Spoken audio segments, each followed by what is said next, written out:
While he seemed glum for the first few days after moving into the hotel, Mivert watched with pleasure as Tom gradually came out of himself, taking to their work with a steadily increasing enjoyment.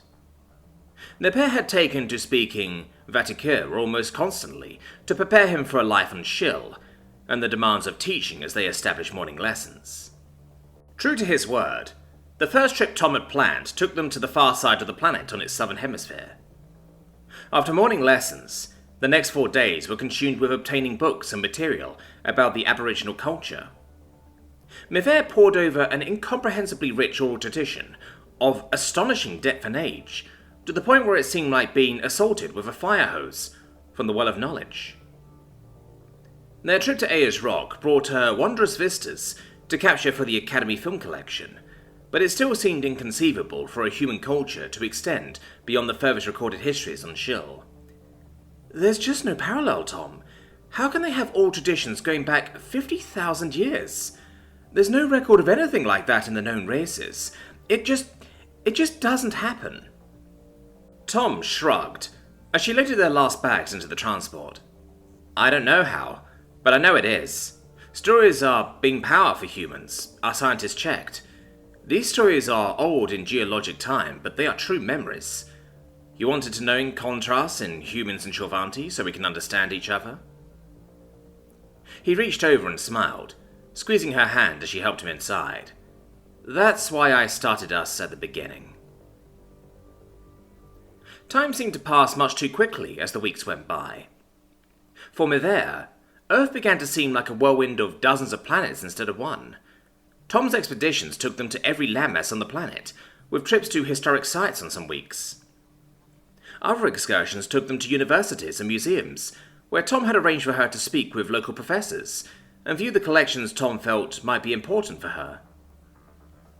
During downtimes back at their hotel, Tom worked with Mivert by poring through an electronic purchase site that held an astonishing variety of objects for sale, some of which piqued her curiosity, and some of which he thought would help. Talking through their choices and questioning each other over the selections became a highlight of her day, in days that seemed filled with them. The close back and forth seemed to bring him alive, and he appeared to enjoy the sessions as much as she did, challenging each other with how their cultures might take a different view of similar objects. Imperial credits seemed to have an unthinkable rate of exchange, and thanks to the purchase site, the deliveries for the collection grew steadily, filling out and complementing the purchases made during their trips. Although she restrained herself from showing it, privately, Mivert felt thrilled by her working relationship with Tom. She couldn't help noticing he kept a wary eye on the Marines whenever they travelled to the base, and it was gratifying how that wariness never seemed to arise when they were together. One day she found the nerve to ask him why. I still don't trust them, Mivert. Catcalls aside, I know they're probably nice people, but they follow orders I can't promise I'm alright with. I understand them, but I trust you. As the days went past, Mivert's stomach did a happy flip whenever she thought about the answer. Feelings she hadn't had in years kept brushing at her thoughts. It all seemed to be going so well, except for that one excursion. Tom ran his hand through his hair, not quite pulling at his temples. I cannot believe you tried to buy Las Meninas.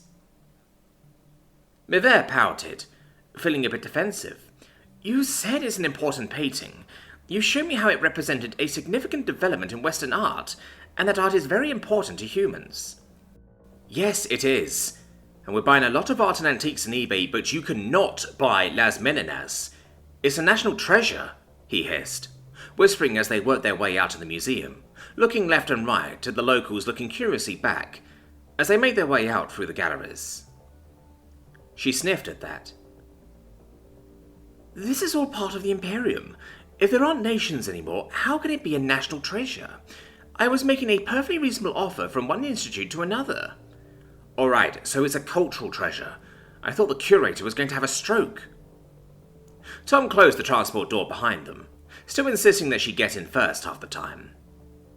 Sitting there groping for a simile, he waited until she strapped in. It's like trying to take Gibraltar away from the locals. Mivert frowned in thought as she pulled the name up on her omnipad. You mean this island to the south? Yes. That's part of the Imperium too. Ugh! Then there was London. The evening had gone well, as Tom and Mivert wandered the streets of Covent Garden. At first, they shared a certain embarrassment, as each tried to escort the other. Mivert insisted that it was only proper that she was escorting Tom, as it was an evening out, and a lady couldn't let a gentleman walk beside the street. While Tom didn't exactly debate the point, he gamely asserted that he should lead, since he knew where they were going. After a few awkward smiles, they arrived at an unspoken agreement, staying together as they moved through early evening crowds, who largely seemed to ignore Mivert's presence. It felt cosmopolitan, with an easy acceptance she hadn't felt on Earth before. Mivert loved it all, as they picked through countless covered porticos, where vendors sold all manner of unfathomable artifacts, which he explained as they wandered. A special delight had been coming across a street merchant selling letters of movable type. After Tom explained how printing was done on Earth, before laser printers and digital records, she purchased a small collection of the wood and metal blocks, holding on to them like treasures as they walked, enthralled by the sights and sounds of the city. Giovanni seemed to have a high metabolism, and dinner was much on her mind when they arrived at the restaurant named Rules. She studied its little entry in fascinated curiosity, nestled beneath a sensible deep purple awning with gold lettering. Marvelling at its presentation, Tom explained its history as the oldest restaurant in the city, a certain pride suffusing him as they were welcomed inside. The meal seemed both familiar and somehow unreal, as the staff guided them to a table with a red velvet bench along the wall, allowing her to sit comfortably, while Tom took the human-sized chair in the aisle. It was one of the most relaxing experiences she'd had since being away from her rooms at the base hotel. A first visible sign of humanity catering to all races and accepting the Imperium. That their waiter spoke flawless Vatica seemed almost unsurprising in such a setting, and he took pleasure in explaining the mysteries of the countless photographs on every wall to her, before recommending dishes that came in either shill or human portions. Uncertain what to expect, she trusted to Tom's nod, and found herself delighted with the native oysters and line-caught sea bass, while Tom ordered something called Yorkshire pudding with roast beef. Maybe it had been the excitement of so many new sights, but Mivert talked through their wait for dinner, while Tom watched her with a warm smile, taking pleasure in her enjoyment. She loved London. Everything was so familiar and yet so strange. It was almost an embarrassment when she realized how intently he'd been watching her, and just how much of the conversation she'd been dominating. Tom only shook his head, rejecting her apologies and explaining how much he liked seeing things from her perspective. The tiny arrival of their dinner allowed her to cover the blush she felt on her cheeks, and granted her time enough to gather her thoughts, as she experimented with the first dishes, tentatively at first, but with an immediate gusto. As they fell back to talking about the sights of the day, Tom carried on asking what she liked best, while refusing any questions about the entertainment for after dinner. The evening seemed so very natural that she managed to cover her surprise when he offered a portion of his meal for her to try. She blushed furiously, and after a moment he seemed to understand. Being offered food by a male on an evening out together, it was also domestic. It made her think of all the times when Chandler had done the same thing, and looking across at Tom, she could almost picture him in the suits Chandler wore during their trip to the Tolosa Valley. The room and the food were so alien, but the contentment? She looked at Tom again, and drank in the feeling. Even after so many years, it had an easy familiarity, and as she struggled to break the silence, Tom simply smiled and slid another portion of beef onto her plate. Closing his eyes ever so briefly, he smiled in a shared understanding. His eyes twinkled, and as she took another bite of his meal, the moment for talking about it passed. The awkwardness she felt came and went like a momentary breeze, and didn't return when they signed the visitor's book together before departing. After dinner, wonder filled Mivert yet again as they made their way through the tubes to their destination. While similar in style to other buildings she had seen, the theatre rising before her subtly reminded her of Shilvanti architecture. A sensible block shape, not too great in height, like she'd see back on Shill, the fluted columns arrayed along the entry were utterly different from what she was used to. As they made their way to their seats, Tom had once again taken to gently guiding her as she cast about, trying to look in every direction at once. Row upon row of seats faced a great red curtain, and to her relief she found her chair was one of few made to an appropriate size. After Tom sat down beside her, she glanced about the blackened hall, mystified. As conversation in the audience drew to a hush and died, she leaned over to whisper.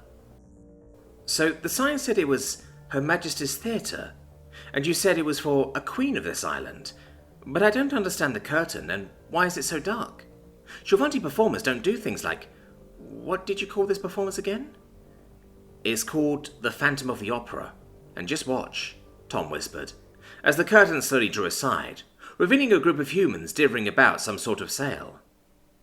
Her English had improved, but the translator bud nestled in her ear was still necessary, as the auctioneer on stage extolled the value of what was on sale. It was so curious that for a moment she wondered if the audience was supposed to bid. She was nearly startled from her seat, as light flared from the stage, spilling over the audience. A glittering lattice of glowing crystal rose from the stage to soar overhead, while music from some great instrument crashed and soared through her body. It wasn't until later that night, alone in her room at their hotel, that Mivert realized that she'd grabbed Tom's hand, and that he hadn't let go. Tom thought for days about the Madrid trip and the mishap over Las Meninas as he planned their next outing. Given Mivert's desire to obtain the very best exhibits for the Academy collection, he couldn't fault her ambition, but the amount of spending power she enjoyed nearly staggered him once they started to acquire pieces online. For his part, it was a conundrum. Despite his initial misgivings, showing Mivert the best that humanity had to offer, while giving insightful context to Shilvanti values, turned out not to be as difficult as he feared. Mivert had a keen mind, and was as eager to offer her insights as listening to his own, even when they divulged wildly. But showing Mivert the best of humanity without her wanting to purchase it wholesale was another matter entirely. Calling her research grant a modest amount was beyond disquieting, and as he mulled over how to round out their last 3 weeks on Earth, he pondered the Academy's finances for what Mivert described as a reasonable grant. It was one thing to understand the Academy was a top institution on the Shilvanti homeworld, but seeing its spending power turn loose on Earth made him wonder how many other Imperial companies, institutions and interests were just waiting in the wings. It was daunting enough to consider that many Shilvanti failed to value the possibilities Earth had to offer. The one truism regarding the Imperium that Tom had come to embrace was that it liked the way it was made. Still, if more of those entities developed the wrong interests in Earth, they had all the political, economic and financial clout needed to culturally strip-mine the planet. Visions of Indianapolis swam in front of his eyes, and Tom pinched the bridge of his nose, clearing the memories away. The invasion had sometimes been a well-meaning collection of misunderstandings, inextricably married to a tragic horror show. Either way you looked at it, at least the invasion had been over quickly. Imperial companies and noble houses made themselves felt in the intervening years, but the idea of such astronomical wealth being unleashed on Earth without restraint, it was chilling to think of how much could be on the line.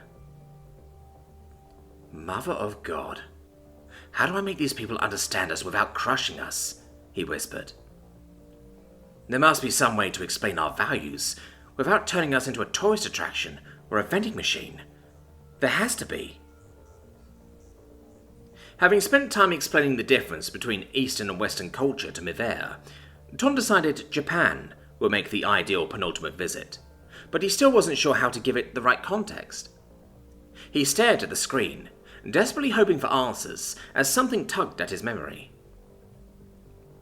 He turned the thought over in his mind as he tested the feel of it, and after a few minutes he picked up the datanet to locate the right contacts.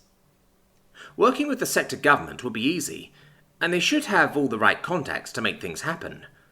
For once, the imperial writ Mivere held could work for a living. Mivere was ecstatic during their visit to the Japan sector. Tom's descriptions have fallen far short of the reality as the pair worked their way through the city of Kyoto. The island had proven to be one of the most stable green zones on the planet, and the courtesy of the locals was a delight. Her initial astonishment at the diminutive size of the island's humans was quickly swept aside by their impeccable manners and the sights and sounds of the city, while meeting professors from Kyoto University on their first day had been everything she could have hoped for. The courtesy of the Japanese seemed like its own form of art, but after some initial difficulties, there was the same back and forth of ideas she'd enjoyed with the other academics across the planet.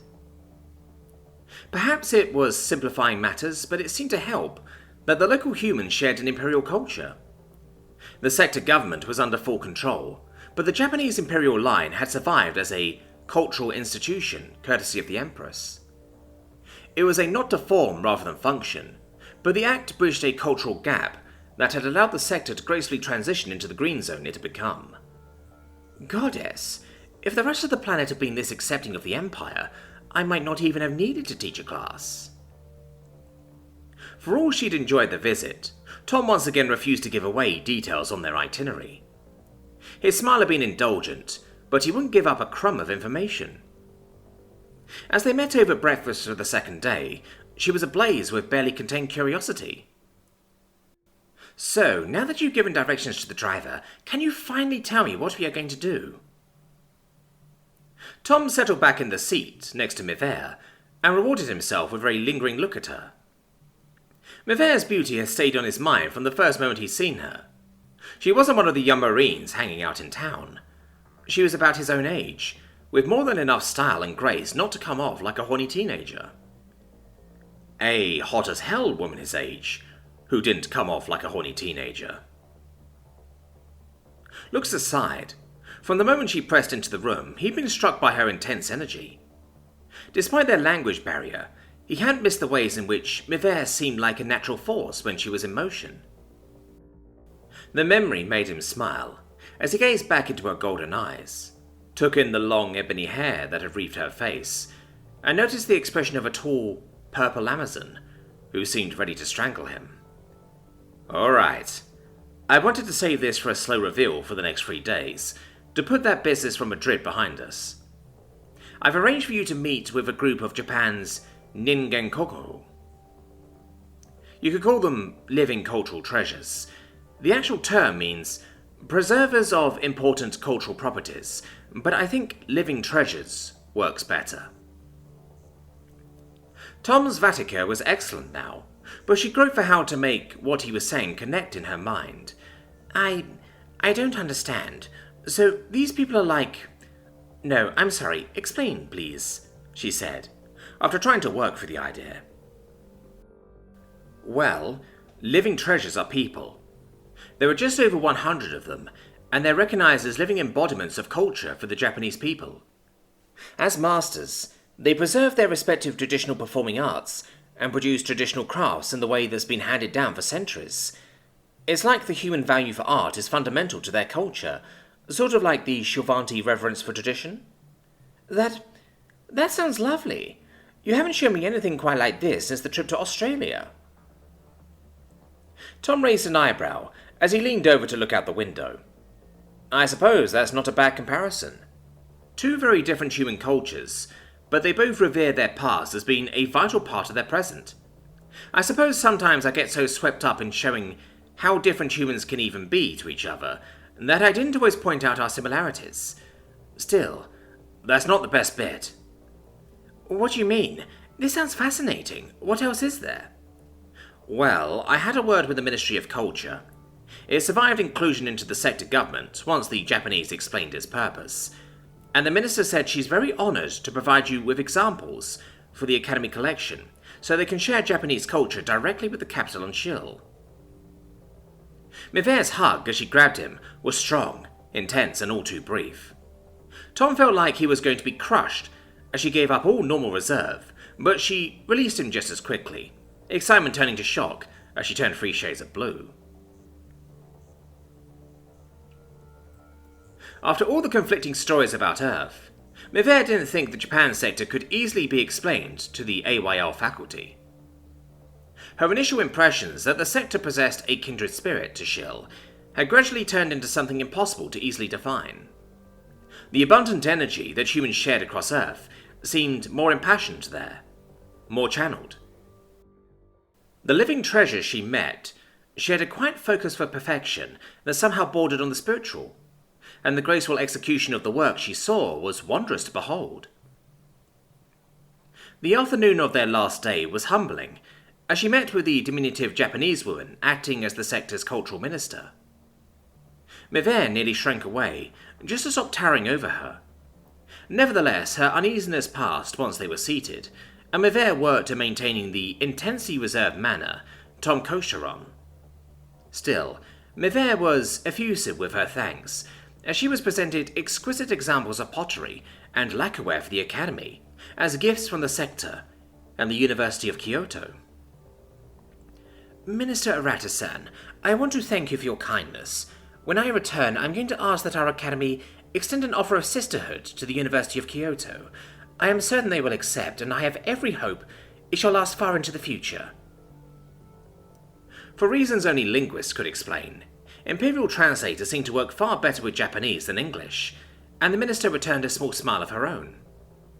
Gesturing to an ornately tied box which laid upon the side desk, she nodded. Please permit me one final matter. You have been very gracious, and after consulting with Warwick-san, I hope that you will accept this gift for yourself. Mivere carefully raised the top and drew forth the contents, setting aside the deep indigo sash and lifting the garment. Lustrous black silk reached down to the waist, while a cascading spill of cherry blossoms transitioned from the left arm to the right knee, washing over sprays of shining purple. It was a traditional kimono, and sized for a shovanti. Mivere nearly fainted. Mivere's happiness left her lost for words. Barely able to speak for the rest of the afternoon, she didn't know how anything could be more perfect. She still felt stunned as she readied herself for their last evening in the sector. On the final night before their departure, Tom took her out to an evening performance of the No Theatre. As the lights dimmed, Tom reached out in the dark and held her hand, while her heart hammered like thunder.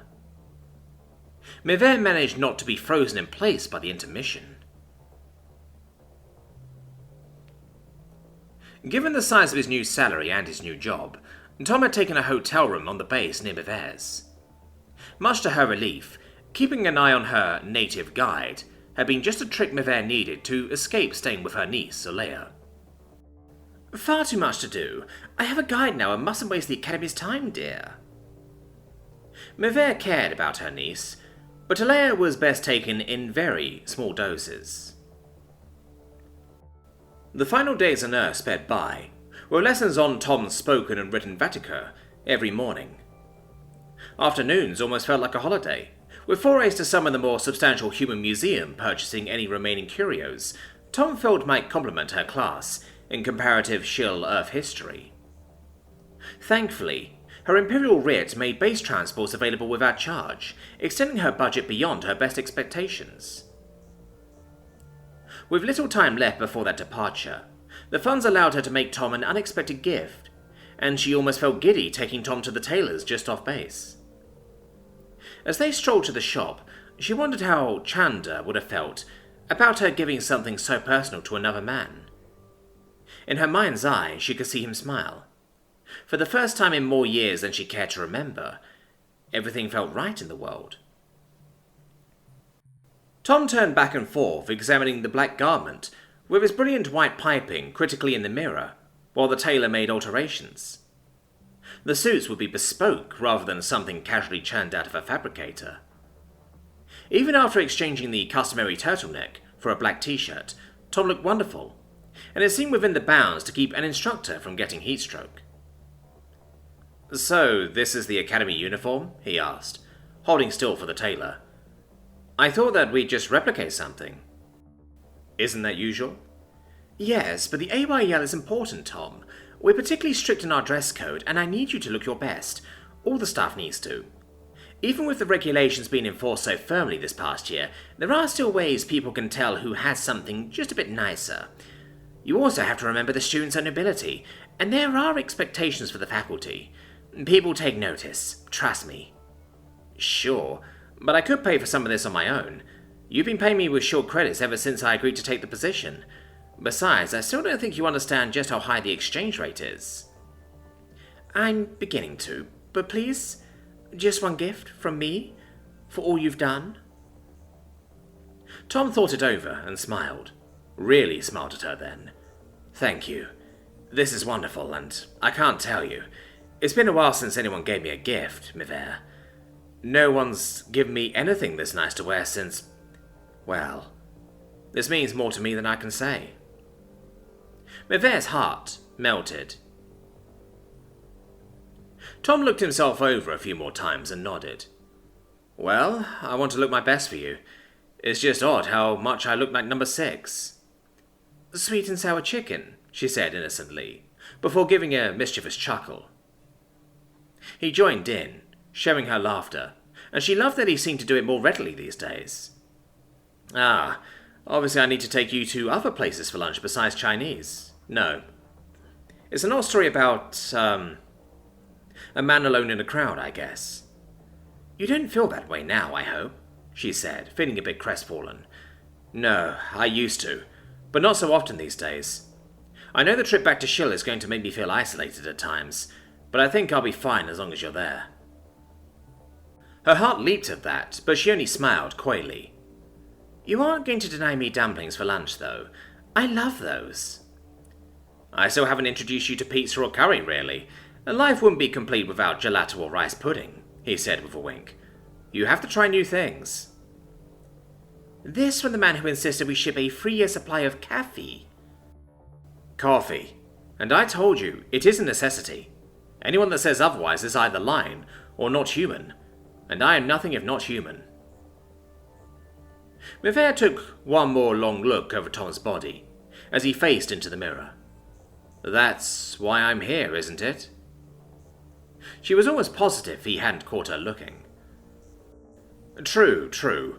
That reminds me, while we're in the clothing district, we need to pick up one more thing. You have to promise not to take this the wrong way, because it will help you understand humans and Giovanni. I should probably wait to give it to you later, once we know each other better. And how am I supposed to take that, not knowing what it is? Well, it's called a bikini. No, you may not look it up. If I even think you have, I swear, no dumplings for a week, he growled, but he was smiling. That's not fair. A week. I don't even know how to spell whatever you called it. You promise? He said. Just trust me on this. I haven't had anyone to buy something for in a while either. All right, Tom Warwick. But this had better be something to help my understanding. You know how curious academics are, but I promise not to look it up.